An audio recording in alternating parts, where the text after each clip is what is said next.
Hi, this is Mr. Sidol from Olentangy High School in Columbus, Ohio. I got my cell hat.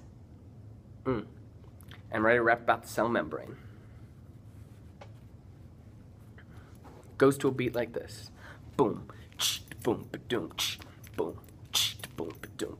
Listen up, science kids, I got a story to tell. It's a rapping story about the living cell. So get out your phones, record, rewind, and repeat, cause it doesn't happen often and you're in for a treat. Around the cell, you'll see an interesting skin. The cell membrane holds a whole cell in. Maintains homeostasis, there's no doubt, by controlling which particles go in and out. A bilayer phospholipids that all move around. Scattered in the membrane, carbs and proteins can be found. The carbs communicate between the cells inside of you, and proteins act like channels to move some molecules through. Boom, boom, ba-doom, boom, boom, ba-doom.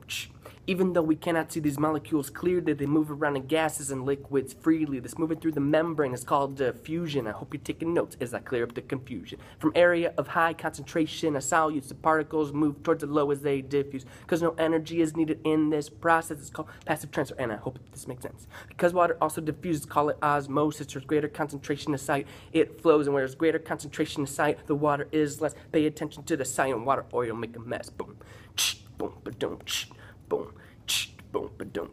If a solution packed with solute and not much water, it's called hypertonic and the cell will get smaller. If a solution's full of water and not much solute, it's called hypotonic and the cell will balloon.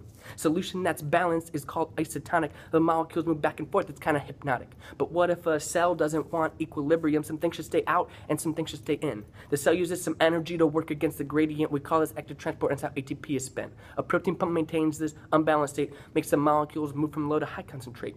But proteins are too big to fit through a channel, so how do we get the needed molecules into a cell? The membrane pitches off in a process, endocytosis, to get rid of proteins. It's in reverse, exocytosis. Now to your students, you've heard it from me, the cell membrane's rapping story.